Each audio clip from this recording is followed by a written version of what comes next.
Hello everyone, this is Meenu Dhankhar and welcome back to my YouTube channel commerce vibes. तो class 12th accountancy book है अपनी company accounts और इसका chapter 7 कर रहे हैं बच्चों। चैप्टर है अपना इश्यू ऑफ शेयर्स।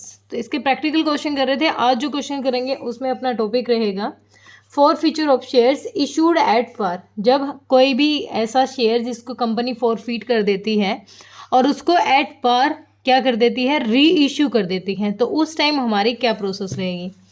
तो फोर फीट का मतलब क्या होता है, फोर फीचर ऑफ शेयर्स क्या होता है। If any share holder fails to pay the amount due on allotment और any call within the specified period the directors may cancel his share. This is called four feature of share.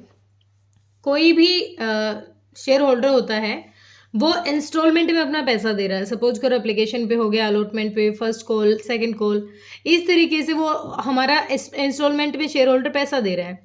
तो कोई share holder ऐसा है, suppose करो कोई 200 share या 300 share holder ऐसे हैं जिन्होंने एप्लीकेशन पर पैसा दे दिया, अलॉटमेंट पर दे दिया, लेकिन वो फर्स्ट और फाइनल कॉल का अमाउंट नहीं दे पाए। तो कंपनी क्या करती है, जो अमाउंट वो दे चुके हैं, पहली बात तो उन शेयर होल्डर को क्या कर देगी, कैंसिल कर देगी कि अब आप शेयर होल्डर नहीं रहे, आपको रिजेक्ट कर दिया जा रहा है। उसके साथ साथ जो अमाउंट उनसे मिल चुका है ना, उनको फॉरफीट कर लेती है। उनको अपने पास उस अमाउंट को क्या कर देती है, ले लेती है, रख लेती है, उसको वापस नहीं देती और साथ ही साथ उसको शेयर को कैंसिल भी कर देती है। ठीक है, तो अब इस तरीके के अगर क्वेश्चन आ जाते हैं तो वो हमें कैसे करने हैं। ठीक है, क्वेश्चन नंबर 25 की गिवन इन्फॉर्मेशन देखो, क्वेश्चन से ज़्यादा अच्छे से समझ में आएगा।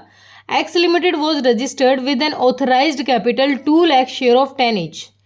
It purchased assets of Y Limited for 3 lakh and issued fully paid shares for purchase consideration. अब यहाँ पर एक एसेट परचेज की गई है वाई लिमिटेड से, ठीक है, 3 लाख की, और बदले में उसको शेयर इशू किए गए हैं। अगर 10 रुपये का एक शेयर बता रहा है यहाँ पर, तो 3 लाख की पेमेंट की होगी, तो 30,000 के यहाँ शेयर कंपनी ने इशू किए होंगे बदले में। ठीक है, it also invited application for 1,20,000 share payable. इस तरीके से 1,20,000 शेयर उसने इशू किए हैं और इस तरीके से कंपनी ने पैसा मंगवाया है। 2.5 एप्लीकेशन पर, 2.5 allotment, 2 first call, 3 final call पर। Amount due on allotment and first call was duly received. मतलब एप्लीकेशन पे, अलॉटमेंट पे और फर्स्ट कॉल पे सारा पैसा रिसीव हो गया है। ठीक है, a share holder holding 400 share did not pay the final call. मतलब कंपनी के पास यहाँ तक का पूरा पैसा आ गया, यहाँ आ गया, यहाँ आ गया, लेकिन जो फाइनल कॉल थी उस पर 400 शेयर्स ऐसे हैं जिन्होंने 3 रुपये नहीं दिए, यानी 1200 रुपये की पेमेंट अपने पास नहीं आई। ठीक है, director for fitter the share. अब डायरेक्ट क्या करता है, डायरेक्टर अगर ये अमाउंट नहीं मिला तो डायरेक्टर इन 400 शेयर को कैंसिल कर देता है। ठीक है, एंड री इशूड दैम 8.550 पर share as fully paid up. अब जो ये 400 शेयर थे, इनको कितने रुपए में दोबारा री इशू कर देता है, 8.5 में दोबारा री इशू कर देता है, और सारा का सारा पैसा जो है वो मिल भी जाता है। हमें एंट्री पास करनी है कैश बुक और जर्नल में, और शो करना है कि शेयर कैपिटल का अमाउंट बैलेंस शीट में कितना जाएगा। ठीक है, अब जो हमें काम करना है वो जर्नल के थ्रू करना है। जर्नल के साथ साथ हमें बैलेंस शीट भी बनानी है और बैलेंस शीट में देखना है कितना अमाउंट जाएगा। तो जर्नल एंट्री अपनी कर लेते हैं कि पहली जर्नल एंट्री। अब क्वेश्चन ने जो सबसे पहले बेसिक बात कही थी कि एक बिल्डिंग खरीद रहा है, बिल्डिंग नहीं कहा, मतलब उसने एक एसेट के बारे में बात की है कि कोई भी एसेट परचेज कर रहा है। तो जब उसने एसेट परचेज की है 3 लाख की, तो नॉर्मली फर्स्ट एंट्री हमारी क्या बनती है, फिक्स्ड एसेट्स अकाउंट डेबिट। कोई भी फिक्स्ड एसेट्स खरीदी है, हमारी बढ़ रही है, फिक्स्ड एसेट्स अकाउंट डेबिट। हो सकता है बिल्डिंग हो, कोई भी हो सकती है, 3 लाख रुपीज़ की। किससे खरीदी है, to Y limited, Y limited से खरीदी है। ठीक है, अकाउंट कितने की, 3 लाख की। ओके, तो बीइंग एसेट परचेज्ड। ठीक है, ये तो पहली एंट्री हो गई। अब हमने क्या किया, एसेट खरीदी और उसके बदले में वाई को क्या दिया है, कंपनी ने शेयर इश्यू किए हैं, तो वाई रिसीवर है, तो वाई लिमिटेड अकाउंट डेबिट क्या दिए हैं, वाई लिमिटेड डेबिट को 3 लाख के शेयर इशू कर दिए। To share capital, to share capital account. Narration नहीं लिख रही हूँ मैं किसी की, आप खुद लिख लेना। ठीक है, क्या किया हमने, हमने जो एसेट खरीदी थी उनके बदले में हमने शेयर से पेमेंट कर दी उनकी। ठीक है, ये क्लियर हो गया। अब जो थर्ड एंट्री है वो हमारी काम करेगी किस पे, कि कंपनी ने साथ के साथ क्या किया, कंपनी ने 1,20,000 शेयर भी इशू किए हैं। ठीक है, अब कंपनी ने शेयर इशू किए और कंपनी ने पैसा मंगवाया है, एप्लीकेशन पर कितना पैसा मंगवाया है, 2.5। अलॉटमेंट पर कितना पैसा मंगवाया है 2.5, फर्स्ट कॉल पर कितना मंगवाया है 2 रुपीज़ और फाइनल कॉल पर कितना पैसा मंगवाया है 3 रुपीज़। अब हमारे टोटल शेयर 1,20,000 है, तो अब कितना पैसा आ गया होगा हमारा यहाँ पर, यह आ गया 3 लाख रुपीज़ हमारा एप्लीकेशन पे पैसा आ गया होगा जब कंपनी ने शेयर इशू किए थे। तो थर्ड एंट्री अपनी क्या बनेगी, थर्ड एंट्री अपनी बनेगी जब बैंक में पैसा आया होगा तो bank account debit to share, किस चीज़ का पैसा था, शेयर एप्लीकेशन का।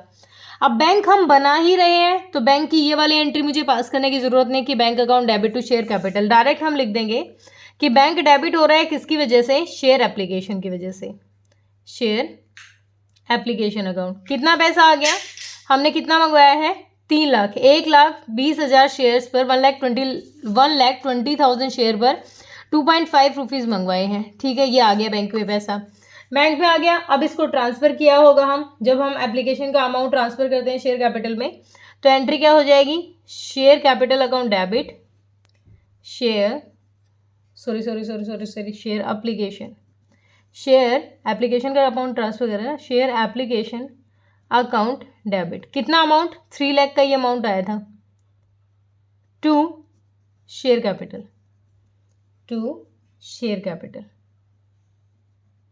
कितना 3 लाख का अमाउंट हो गया। ओके, अब फोर्थ एंट्री क्या रहेगी, फोर्थ जब कंपनी पैसा मंगवा रही है किसका, शेयर अलॉटमेंट का, कंपनी ने पैसा मंगवाया। ठीक है, शेयर अलॉटमेंट का पैसा मंगवाया कंपनी ने, share allotment account debit to share capital account. कितना आएगा 1,20,000 पे अगेन कितना मंगवाना है हमें, 2.5 रुपीज़ मंगवाने, तो ये भी अगेन कितना आ गया 3 लाख हमारा अलॉटमेंट का पैसा कंपनी ने मंगवा लिया। ठीक है, अब जब कंपनी में पैसा आया होगा तो क्या एंट्री हुई होगी, bank account debit to share allotment. Fifth entry क्या हुई होगी, शेयर अलॉटमेंट का पैसा जो हमारा बैंक में आ गया, तो बैंक अकाउंट डेबिट हुआ है किसकी वजह से, टू शेयर अलॉटमेंट अकाउंट। कितनी पेमेंट आ गई 3 लाख अगेन हमारे बैंक में आ गई। ठीक है, क्लियर यहाँ तक। नेक्स्ट अब क्वेश्चन क्या मंगवाएगा, फर्स्ट कॉल का पैसा मंगवाएगा। फर्स्ट कॉल पे कितने मंगवाने हैं, 1,20,000 मंगवाने हैं और 2 रुपीज़ मंगवाने हैं, तो 2,40,000 कंपनी मंगवाएगी। क्या एंट्री बन जाएगी हमारी यहाँ पर, फिफ्थ एंट्री बन जाएगी, कंपनी किसका मंगवा रही, फर्स्ट कॉल का पैसा, share first call account debit कितना 2,40,000 टू शेयर कैपिटल अकाउंट 2,40,000। अब जब बैंक में पैसा आया होगा तो bank account debit to share capital आ गया, शेयर फर्स्ट कॉल आ गया होगा, तो टू शेयर फर्स्ट कॉल का अमाउंट बैंक में कितना आ गया, फर्स्ट कॉल जो बैंक से रिलेटेड है वो यहाँ ट्रांजेक्शन्स में नहीं कर रही हूँ एंट्रीज, तो 2,40,000 हमारा बैंक में यहाँ आ गया। अब देखो जो काम की बात है वो यहाँ पर है, कंपनी यहाँ पर मंगवा रही है 1,20,000 शेयर्स पर 3 रुपये। ठीक है, तो कंपनी ने कितना मंगवाया 3,60,000 मंगवाया टोटल अमाउंट, लेकिन यहाँ पर एक एरियर आ गया। एक एरियर क्या आ गया कि जिसके पास 400 शेयर्स थे वो ये पेमेंट कर नहीं पाया, मतलब कितनी पेमेंट नहीं आई, 1,200 से पेमेंट नहीं आई, 1,200 से कम हमारे बैंक में पैसा आ जाएगा, तो 3,58,800 रुपये ही आएंगे हमारे, 3,58,800 ही बैंक में आएंगे, क्योंकि ये तो कॉल से एरियर हो गया, ये अमाउंट तो हमारा रिसीव नहीं होगा। तो जब क्वेश्चन मंगवाएगा पैसा अपना फाइनल कॉल का तो क्या एंट्री करेगा, share final calls account debit, कितना कंपनी को मंगवाना है 3,60,000 टू शेयर कैपिटल। लेकिन बैंक में कितना आया, बैंक में तो वो अमाउंट आएगा ना जितना प्रॉपर मिल रहा है, अब 400 शेयर्स पे तो हमें मिल ही नहीं रहा, तो बैंक में कितना आ जाएगा, bank account debit to share final call का पैसा आ जाएगा 3,50,000 टू शेयर फाइनल कॉल का पैसा कितना आया अपने पास, एरियर को हटा दो 1,200 रुपये जो नहीं मिले, 3,58,800। यहाँ तक तो बेसिक चीज़ थी जो अब तक हम क्वेश्चंस में करते आ रहे हैं। अब कहता है कि ये जो 400 शेयर जिस पर्सन के पास थे, कंपनी क्या कर रही है, कंपनी इनको फॉरफिट कर रही है। अब फॉरफिट करते हैं तो उस टाइम एंट्री क्या हो जाती है, पहले तो हम उस अमाउंट को देख लेते हैं। हमारी एंट्री बनेगी जितना उन शेयर पे टोटल हमें कैपिटल मिलनी चाहिए थे, टोटल अमाउंट मिलना चाहिए था, जितना रिसीव हो गया और जितना कंपनी फॉरफिट कर देती है। रिसीव्ड अमाउंट को ही तो जब्त कर सकती है ना कंपनी, जो आया ही नहीं है उसको कैसे मंगवाएगी।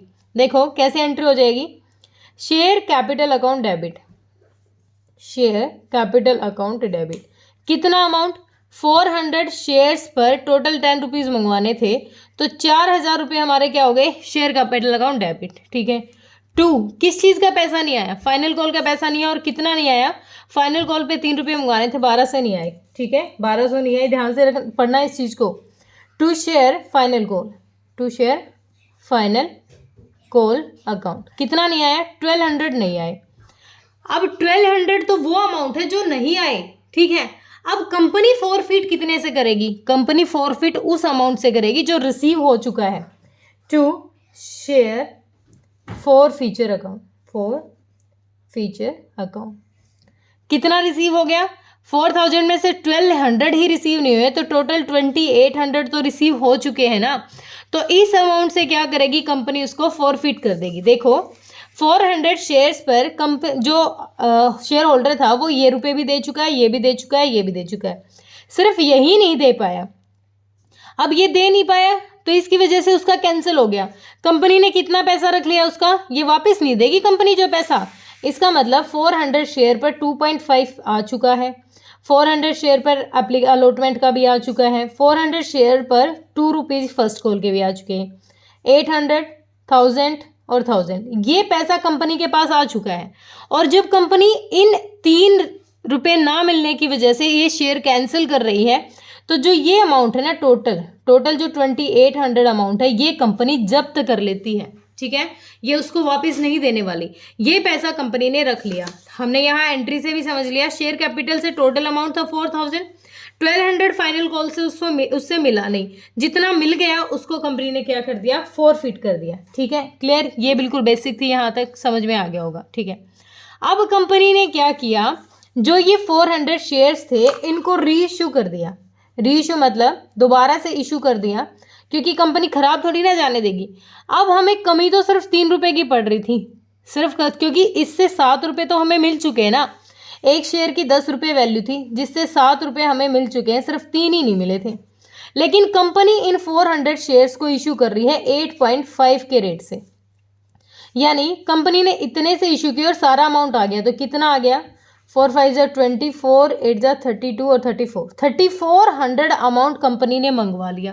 ठीक है, सिर्फ कमी थी 3 रुपये की, कमी कितने की थी, सिर्फ 3 रुपये की थी, लेकिन कंपनी ने 8.5 मंगवा लिए। अब देखो कंपनी के पास कितना पैसा आ गया, हमें नॉर्मली इन शेयर से 400 शेयर से 10 रुपये के हिसाब से 4000 रुपये चाहिए थे, लेकिन 2800 तो पहले आ चुके थे और 3400 अब आ गए। तो टोटल कितने आ गए, 8 4 12, 3 2 5 और 1 6, टोटल अमाउंट उन शेयर से 6200 मिल गया। हमें तो सिर्फ 4000 ही चाहिए, तो अब 4000 लेस कर दो, 0022, 2200 हमारा किसका पैसा हो जाएगा, ये हमारा कैपिटल रिजर्व का पैसा हो जाएगा, जो हमें ज़्यादा मिल गया है, जो हमें क्या मिल गया है, ज़्यादा, क्योंकि उस शेयर की फेस वैल्यू के हिसाब से सिर्फ 4000 रुपये चाहिए थे, लेकिन 2800 पहले आ चुके हैं, 3400 अब आ गए हैं। तो टोटल अमाउंट एक्सेस में कितना हो गया, 6200 हो गया। 6200 में से 4000 जो फेस वैल्यू का अमाउंट है वो हटा दो, फिर जो बच गया वो कैपिटल रिजर्व का पार्ट हो जाएगा। ठीक है, अब इसको एंट्री से कैसे समझेंगे, इसकी एंट्री क्या बनेगी, अब जो फॉरफिट का अमाउंट है ये 2200, इस अमाउंट को कहाँ ट्रांसफर कर देंगे, हम इसको रिजर्व में ट्रांसफर करेंगे। रिजर्व में ट्रांसफर करेंगे तो किसका पैसा है, ये फॉरफिट का पैसा है। Share forfeiture account debit, for future account debit, कितना एक्सेस कितना है, 2200। 2 क्या है हमारा, ये किस में रिजर्व कर रहे हैं, हम कैपिटल रिजर्व में ट्रांसफर कर रहे हैं, टू कैपिटल रिजर्व अकाउंट 2200। नरेशन क्या हो जाएगी, जितना भी रिमेनिंग पार्ट था वो हमने किस में ट्रांसफर कर दिया, अपने कैपिटल रिजर्व में, क्योंकि ये एक्सेस अमाउंट है, ये एक्सेस आ चुका है, उसकी तो पूरी वैल्यू पूरी होगी। यहाँ पर पैसा जितना 4000 चाहिए था ना उस शेयर पर, वो पूरा अमाउंट मिल गया। ठीक है, और ये फॉरफिट हो गया। अब देखो, जब कंपनी ने 400 शेयर पर 8.5 रुपीज़ मंगवाए तो बैंक में कितना आया? 3400।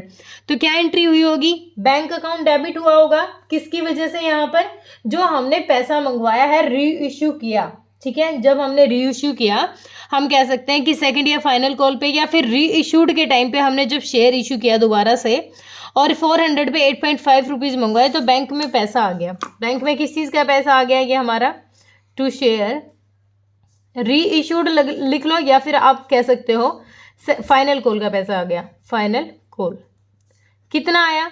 जब 400 पे मंगवाया ही 8.5 है तो टोटल अमाउंट कितना आ गया? 3400 आ गया। 34 हमारे बैंक पे आ गया, ठीक है।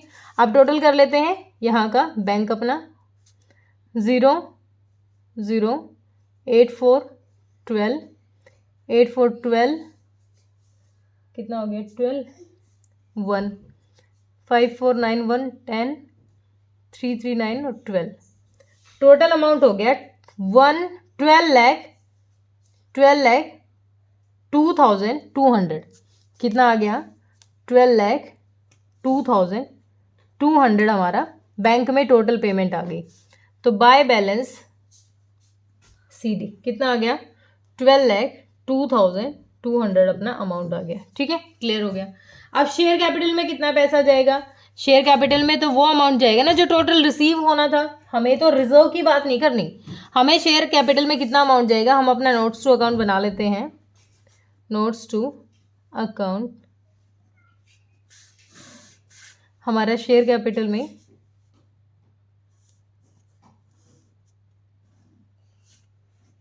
ये अपना नोट नंबर है, ये अपना करंट ईयर का और ये अपना प्रीवियस ईयर का, ठीक है।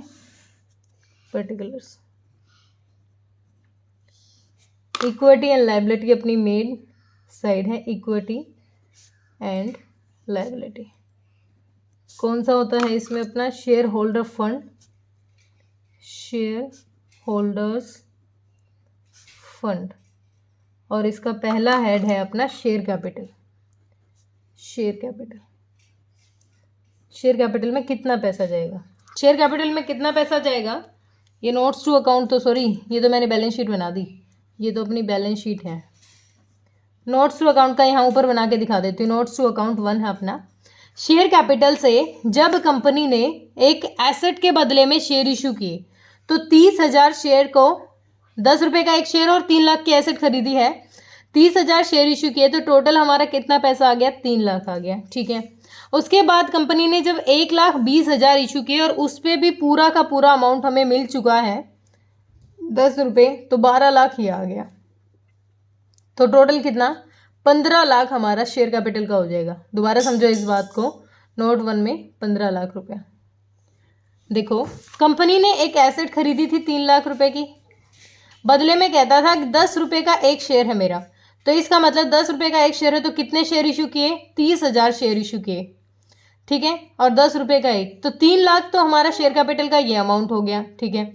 उसके साथ साथ 1,20,000 रुपये हैं जो 1,20,000 जो शेयर्स हैं वो भी कंपनी ने इशू कर दिए।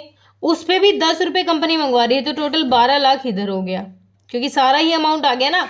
लास्ट में 4 फीट वाले पे भी हमें पूरा अमाउंट मिल गया। तो टोटल 15 लाख जो रुपए हैं वो अपने शेयर कैपिटल के हमारे यहाँ ट्रांसफर हो जाएंगे, ठीक है। बिल्कुल बेसिक क्वेश्चन था, होप क्लियर हुआ होगा। अगर कोई दिक्कत परेशानी हो रही है तो बेटा कमेंट सेक्शन में डालिए। Thank you so much.